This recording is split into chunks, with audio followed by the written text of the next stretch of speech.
And now to Kenya, where the focus has now shifted to the National Tallying Center, where results of the presidential election rerun started to trickle in on Friday, as electoral officials across the country worked to tally the ballots that were cast. Voting on Thursday was marred by skirmishes between police and stone-throwing opposition supporters, who prevented polling stations from opening in 4 pro-Odinga counties, forcing election officials to postpone the exercise by 48 hours. The head of the Electoral Commission, Wafula Chebukati, said areas where voting would be delayed included Homa Bay, Kisumu, Migori and Siaya, all in the opposition stronghold of Western Kenya. The repeat election is being closely watched across East Africa, which relies on Kenya as a trade and logistics hub and around the world.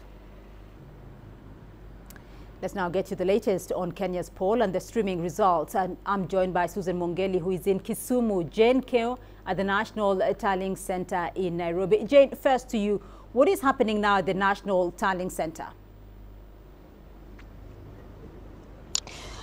Well, Beatrice, things are just beginning to pick up here. We've been seeing several IEBC officials and party representatives make their way here. The U.S. ambassador to Kenya, Robert Godek, and his EU counterpart are also at the Bomas of Kenya. Now, we've been expecting a briefing from the IEBC in the last 1.5 hours, but that has not happened. We are told the IEBC will be giving a media briefing any moment soon. But so far, what we do know from their Twitter handle, from the IEBC Twitter handle, and the IEBC chairperson, Wafula Chebukati, he says that returning officers have now begun arriving with hard copies of the results that they were relaying electronically. And of course, this is to help with the verification process. But so far, as you know, the turnout was poor, and the IEBC says that turnout now stands at 35%, which represents about 6.5 million voters who cast their ballots on Thursday. And this is, of course, Beatrice, a drastic drop from what we saw in August. Back in August, the IEBC put the voter turnout at about 70%. And at the last count with the IEBC figures, Uhuru Kenyatta is still leading as expected with about 2.9 million votes against Raila Odinga's 31,000 votes. Beatrice, Raila is still managing to get votes even though he had withdrawn from the process. Beatrice? Well, Susan, you're in Kisumu, where we did see a lot of running battles between the police and local residents there. Is everything back to normal now in Kisumu? Has calm returned?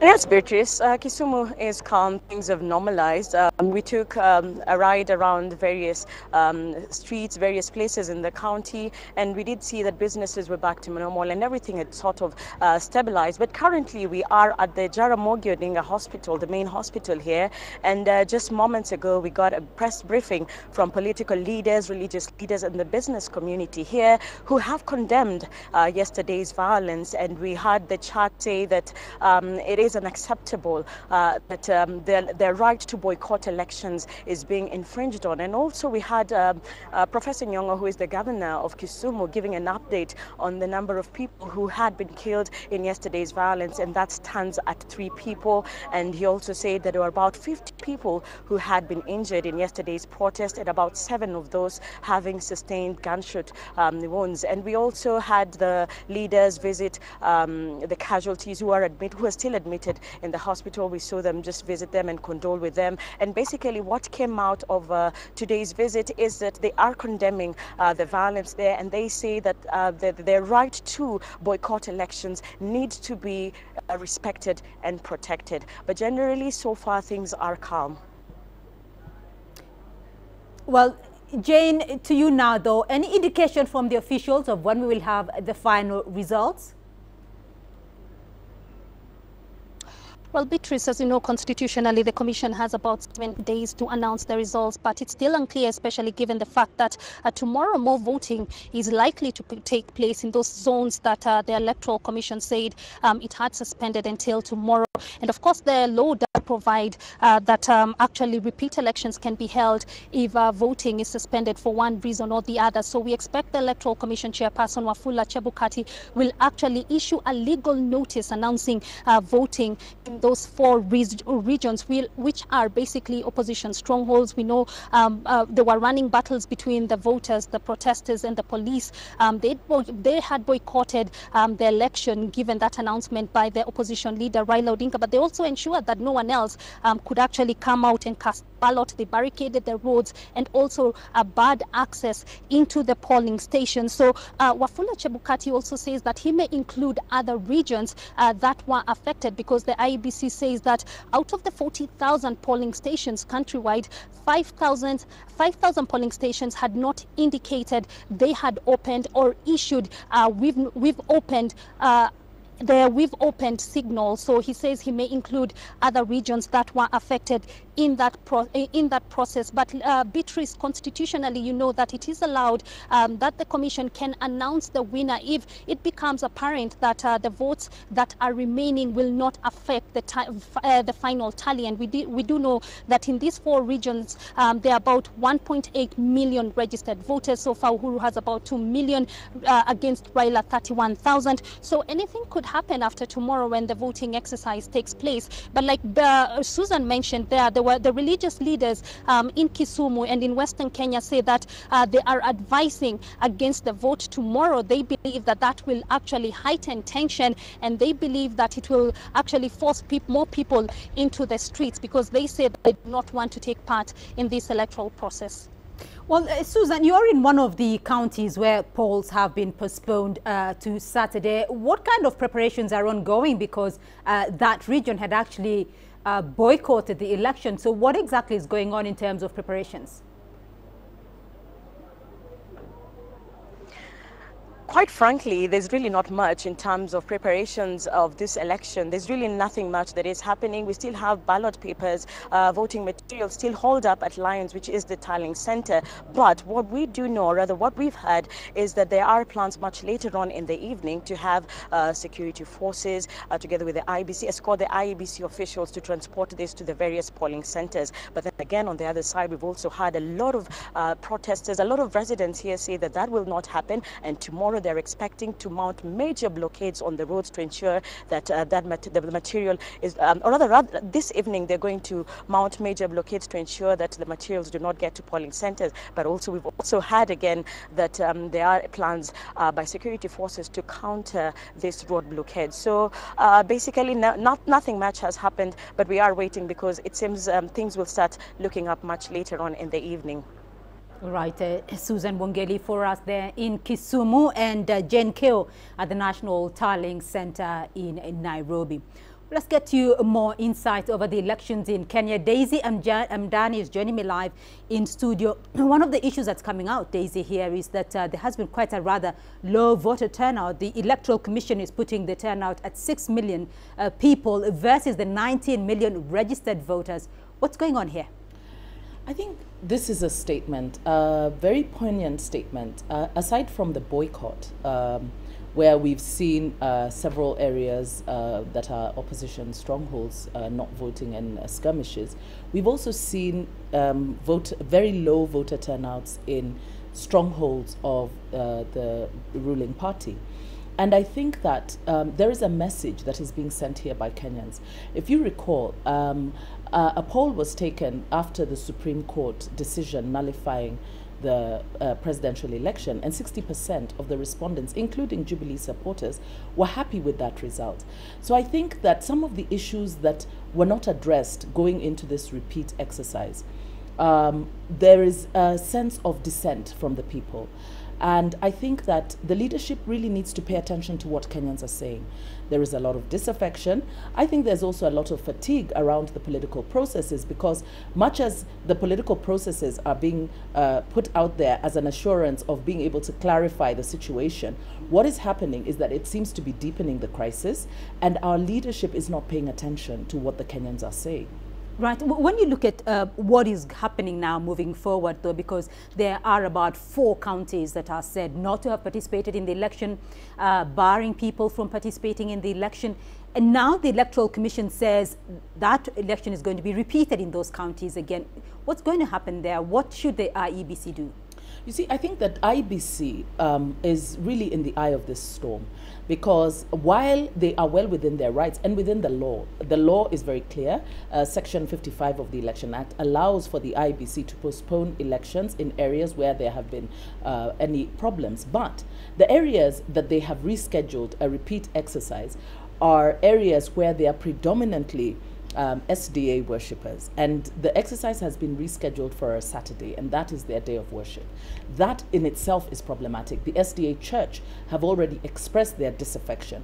This is something that IBC should have considered, because there may be people among SDA worshippers who would want to participate in this exercise. It is also the area where it's a NASA, these are opposition strongholds, and therefore the issues that we've seen around the boycott will also play out. Now, I think that this now calls for wisdom, you know, because if they were to reschedule the exercise for the following day, it's a Sunday, which then is problematic, because then that is when many Christians also worship. Right. So I think they're in a bit of a tight spot, and this is the kind of thing that a lot of people in the run-up to the 26th had been talking about dialogue, so that we would resolve a lot of the issues that remain unresolved. And there are those who felt that let's go for the 26th, right, so that we have a sense of normalcy. But what we see now is that a very clear line has been drawn, and Kenya is a very divided nation, and there is a lot of disaffection. And all this is happening against the backdrop of a health crisis. Remember, we still have nurses' strike. We have a situation where the examination of our children is really not very clear.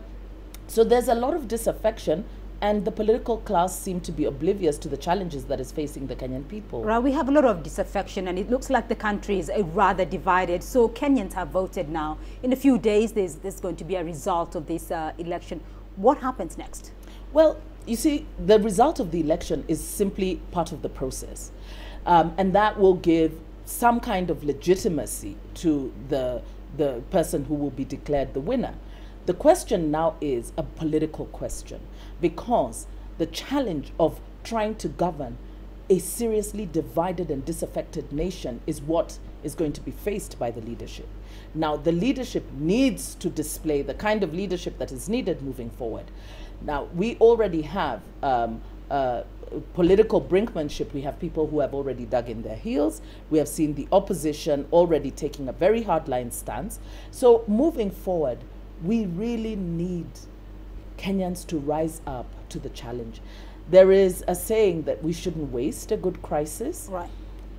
Let's not waste this crisis. The last time we had a crisis in Kenya, we got a new constitution, which is celebrated across the world, despite its challenges.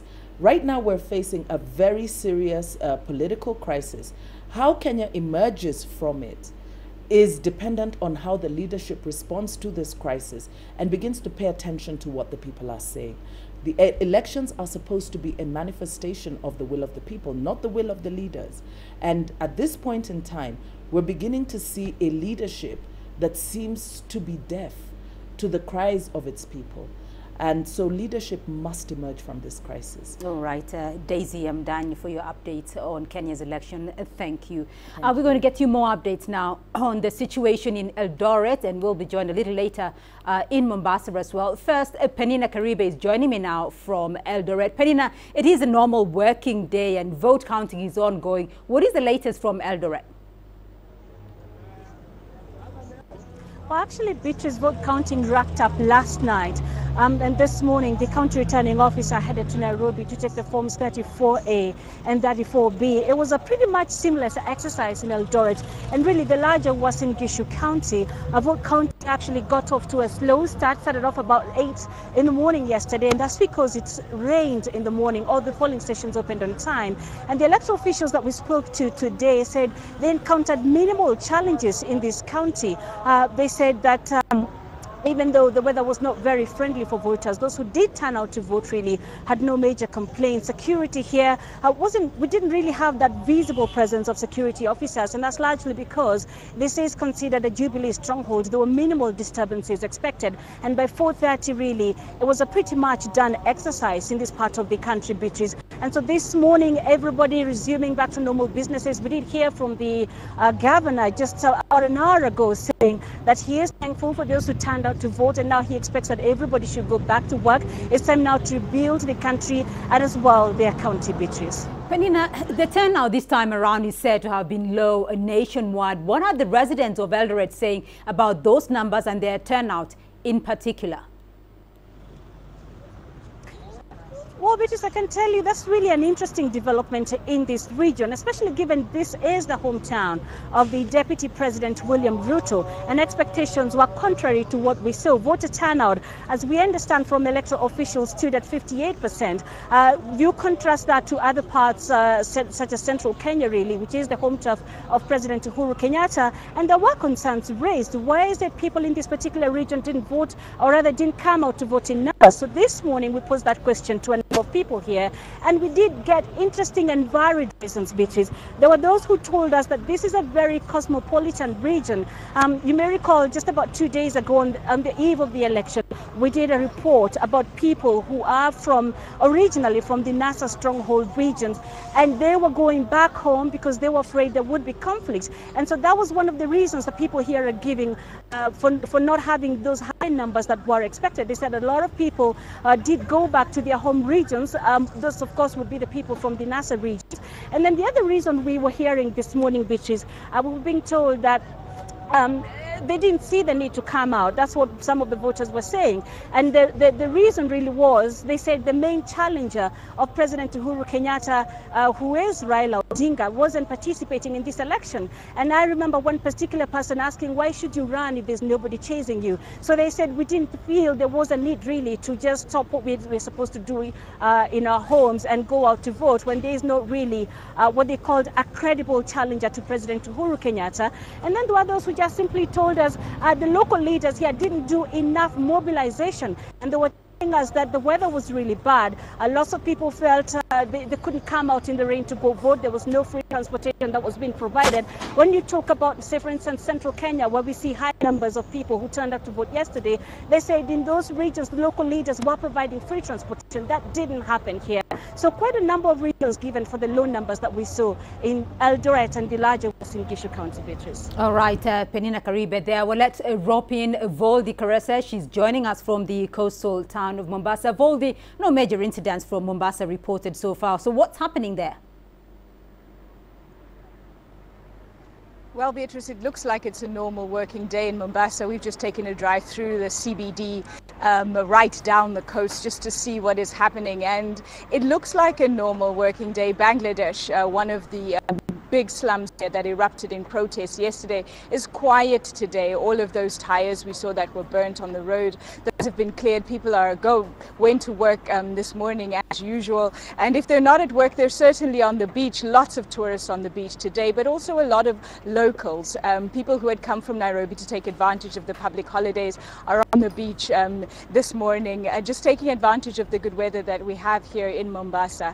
I did speak to the Regional Security Coordinator for Mombasa County, Nelson Marwa, this morning. He said to me no major incidents had been reported, no arrests from the coast, and everything is calm all the way from Lamu down to Kilifi and of course Mombasa. All right, Voldi Karese joining us there from Mombasa with that update. And Penina Karibe in Eldoret, to you both, thank you.